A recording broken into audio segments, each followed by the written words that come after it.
Hello, आप सभी का मेरे नए वीडियो में स्वागत है। आज है क्लास 8 का ज्योग्राफी चैप्टर 6 है। ज्योग्राफी का चैप्टर 6, चैप्टर का नाम है जलवायु क्षेत्र। कुछ लोगों ने कमेंट भी किया था, तो चैप्टर 6 पर बनाइए। तो देखिए, पहला है सही विकल्प को चुनकर चिन्ह लगाएं। तो इस तरह से क्वेश्चन आता है, इसलिए इस बार दिए हैं। ठीक है, तो देख लीजिए कुछ जो इंपॉर्टेंट नहीं रखा हुआ है, इंपॉर्टेंट ही रखे हैं। सही विकल्प को चुनकर सही टिक लगाएं। तो पहला दिया गया है ऋतु परिवर्तन नहीं होता है। तो 4 ऑप्शन इस तरह रहेगा, या 3 ऑप्शन भी हो सकता है। तो देखिए, मौसमी जलवायु क्षेत्र में, आपका भूमध्य रेखीय प्रदेश में, मानसून प्रदेश में, या भूमध्य सागरीय क्षेत्र में। तो इसका सही आंसर होगा आपका भूमध्य रेखीय प्रदेश में। ठीक है, भूमध्य रेखीय प्रदेश में। ठीक, फिर आगे है भूमध्य रेखीय प्रदेश में वर्षा का औसत होता है, कितना होता है वर्षा औसत? तो 50 से 100 सेंटीमीटर, या 250 से 300 सेंटीमीटर, या 20 से 40 सेंटीमीटर, या 100 से 150 सेंटीमीटर। तो इसका सही आंसर होगा ए नंबर। ठीक है, 50 से 100 सेंटीमीटर। फिर है VVI क्वेश्चन, ये आ सकता है इस बार। तो अमेजोन बेसिन के घने वनों को कहा जाता है, या जंगलों को कहा जाता है, क्या कहा जाता है?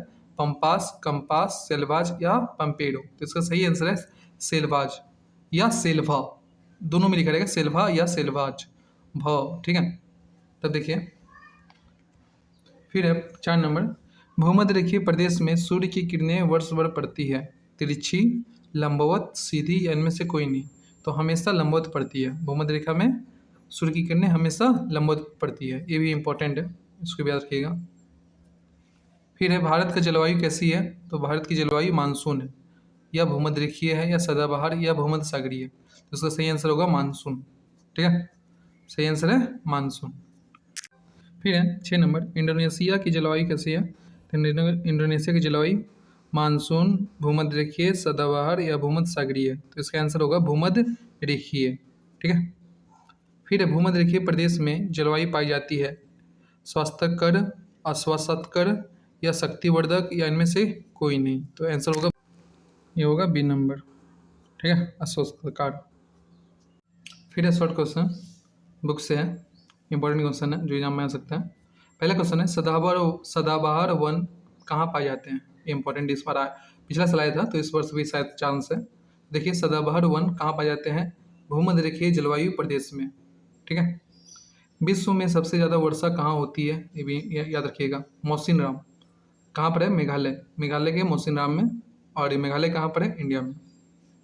पूरा विश्व में, पूरा दुनिया में सबसे ज़्यादा वर्षा इंडिया के मेघालय के मौसिनराम में होती है। ठीक है, भूमध्य रेखीय अंचल के 3 उपजातियों के नाम लिखो। तो 3 उपजाति मीन्स निवास जो करते हैं वहाँ पर, तो उपजाति। तो देखिए, पिग्मी, रेड इंडियन, और बांटू। तो भूमध्य रेखीय अंचल में ये 3 निवासी रहते हैं।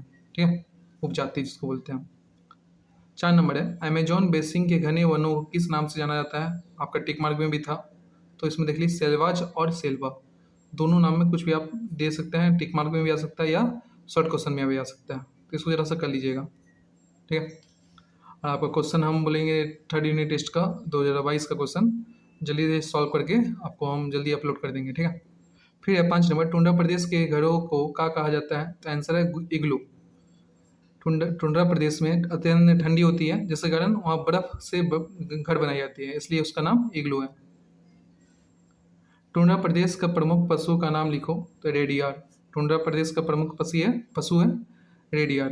ठीक है, टुंड्रा प्रदेश के प्रमुख प्राकृतिक वनस्पति के नाम लिखो। तो आंसर है लाइकेन और काई।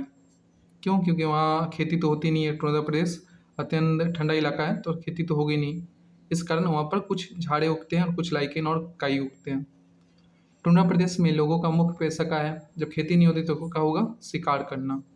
ठीक है, किस प्रदेश में खेती या कृषि नहीं होती है? तो बोले टुंड्रा प्रदेश में खेती नहीं होती है, तो टुंड्रा प्रदेश याद रखिएगा। फिर 10 नंबर है टुंड्रा प्रदेश में बहने वाली ठंडी आंधी को क्या कहते हैं? तो आंसर देखिए, टुंड्रा प्रदेश में बहने वाली ठंडी आंधी को बिलजर्ड कहते हैं। ठीक है, इसको याद रखिएगा। मलाया, जावा और सुमात्रा में किसकी खेती अधिक होती है? तो आंसर है रबड़ की। रबड़ की खेती अधिक होती है। फिर है टुंड्रा प्रदेश के निवासी किसके चमड़े से नाव बनाते हैं? तो नाव बनाते हैं देखिए सील की मछली के चमड़े से। सील मछली एक होती है जो ठंडा इलाकों में पाई जाती है। अमेजोन नदी घाटी में कौन सी उपजाति निवास करती है? तो आंसर है रेड इंडियन। कहाँ पर? अमेजोन नदी घाटी में कौन सी निवासी उपजाति निवास करती है? तो रेड इंडियन, याद रखिएगा। इसको अमेरिका आजकल बोल रहे हैं आप। तो उत्तरी अमेरिका, दक्षिणी अमेरिका में आपका रेड इंडियन ज़्यादा होता है। फिर है भूमध्य रेखीय जलवायु क्षेत्र का औसत तापमान कितना होता है? तो भूमध्य रेखीय जलवायु क्षेत्र में औसत तापमान तो 21 डिग्री से 27 डिग्री तक होता है। सूर्य की किरणें किस प्रदेश में लंबवत पड़ती है? तो इसका सही आंसर है भूमध्य रेखीय जलवायु प्रदेश में सूर्य की किरणें लंबवत पड़ती है। 16 नंबर है सेल्वा या सेल्वा किसे कहते हैं? तो आंसर देख लीजिए। ब्राज़ील की अमेजॉन नदी घाटी में भूमध्य रेखीय वर्षा वन को सेल्वा या सेल्वा कहते हैं, याद रखिएगा इसको। परिवर्तनशील क्षेत्र या संक्रमण क्षेत्र किसे कहते हैं? तो इस बार भी आ सकता है, देख लीजिएगा। आंसर है दो जलवायु क्षेत्रों को अलग करने वाले क्षेत्र को परिवर्तनशील क्षेत्र या ट्रांजिशनल जोन कहते हैं। ठीक है, ये इंपॉर्टेंट है, कर लीजिएगा। 18 नंबर है इग्लू किसे कहते हैं?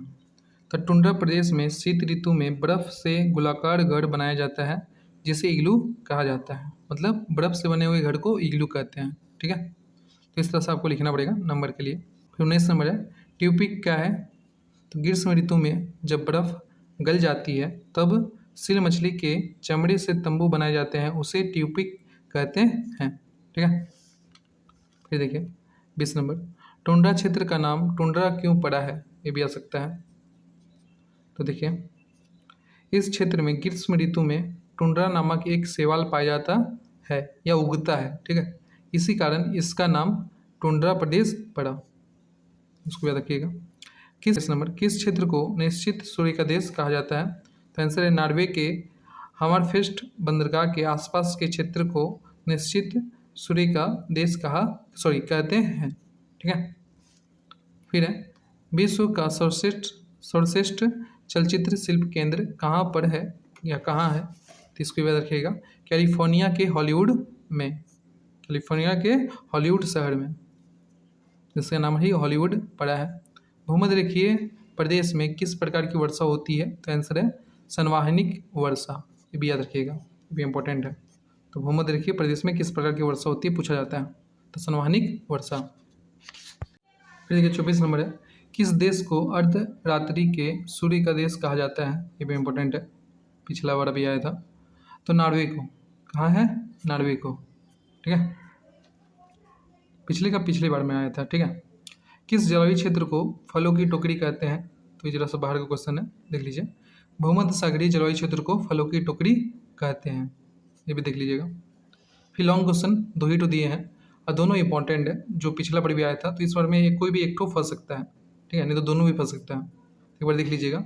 10 बार इसी से पूछा जाता है घुमा कर। भूमध्य रेखीय जलवायु कैसी होती है वर्णन करो। ठीक है, और नहीं तो ऐसे पूछता है भूमध्य रेखीय जलवायु के बारे में विशेषता बताइए। इस तरह से क्वेश्चन घुमाकर पूछा जाता है, लेकिन यही क्वेश्चन रहता है। तो एक बार देख लीजिएगा पूरा, जिस तरह भूमध्य रेखीय जलवायु का आया तो बस इसको आप बना सकते हैं। ठीक है, तो जरा और लॉन्ग कर दीजिएगा, अच्छा लगेगा। देखिए भूमध्य रेखीय क्षेत्रों में सूर्य की किरणें पूरे वर्ष लंबवत पड़ती है, जिसके कारण दिन बड़े और रात छोटे होते हैं, इसलिए इस भूभाग का तापमान अधिक रहता है। तो पॉइंट करके लिखे हैं, 3 पॉइंट दिए हैं। आप एक बार में इसको पॉइंट हटा के डायरेक्ट यहाँ लिख दीजिएगा, याद करने के लिए इस तरह पॉइंट बनाए हैं, वरना आप एग्जाम पेपर में डायरेक्ट लिखिएगा पैराग्राफ बना के। ठीक है, दिन में तापमान 38 डिग्री सी तक पहुँच जाता है, लेकिन रात्रि में समय तापमान बहुत कम हो जाता है। दिन में तापमान बहुत ज़्यादा होता है और रात में बहुत कम हो जाता है, कितना? 20 से 25 डिग्री सेल्सियस। इसलिए इस क्षेत्र को रात्रि का कटिबंधीय शीत ऋतु कहते हैं। ठीक है, फिर है प्रचंड ताप के कारण इस क्षेत्र में निम्न चाप की स्थिति बन जाती है। ठीक है, अधिक तापमान होता है और रात में बहुत कम हो जाते हैं, इसलिए यहाँ के लोग लगभग काले होते हैं, ये भी याद रखिएगा। टुंड्रा प्रदेश की जलवायु कैसी होती है या कैसी है, ये भी आया है। तो इसको बना के आपको बड़ा करके लिखना है, लेकिन मेन पॉइंट लिखा दिए हैं। आप कुछ भी टुंड्रा प्रदेश की जलवायु का वर्णन करें, टुंड्रा प्रदेश की जलवायु की विशेषता लिखें, कुछ भी क्वेश्चन आ सकता है। तो देख लीजिए या आपका टुंड्रा जलवायु किसे कहते हैं और उससे क्यों उसकी विशेषता लिखें, इस तरह भी घुमा सकता है। तो सुमेरु और कुमेरु के विविध क्षेत्रों से बहने वाली विशेष प्रकार की शीतल वायु को टुंड्रा जलवायु कहते हैं। तो ये मास्टर नोट्स एक तरह से हो जाएगा, कुछ भी आए टुंड्रा प्रदेश की जलवायु के बारे में तो आप कुछ भी ले सकते हैं। तो जलवायु कहते हैं टुंड्रा प्रदेश अति ठंडा और उजाड़ है, तो वहाँ बहुत ठंडा है और उजाड़ है, मतलब कुछ उगता नहीं है। यहाँ खेती भी नहीं हो पाती है। गर्मी में जब इस क्षेत्र में बर्फ़ पिघल जाती है तो कुछ शैवाल जन्म लेते हैं। इस शैवाल का नाम टुंड्रा होने के कारण यहाँ का जलवायु को टुंड्रा जलवायु कहा जाता है। ठीक है, इस जलवायु का और वर्णन करें तो बोल लीजिएगा ठंडा के कारण यहाँ कुछ खेती नहीं होती है, अत्यंत ठंडी होने के कारण बर्फ़ हमेशा जमी रहती है, इसलिए खेती नहीं होती है। और सब लोग टुंड्रा प्रदेश के निवासी लोग किस पर निर्भर करते हैं, शिकार पर, दूसरे जानवर का शिकार करके ही अपना भोजन प्राप्त करते हैं। ठीक है, अगर आपको वीडियो अच्छी लगे तो लाइक, सब्सक्राइब और कमेंट करें, अपने दोस्तों के साथ जरूर से ज़रूर शेयर करें। और थर्ड यूनिट टेस्ट का कुछ वीडियो चाहिए तो जल्दी से जल्दी हम अपलोड करने की कोशिश करेंगे। और दूसरे चैप्टर पर वीडियो चाहिए ओशिनिया या ऑस्ट्रेलिया तो जल्दी कमेंट करके हमको बताइए। ठीक है, धन्यवाद।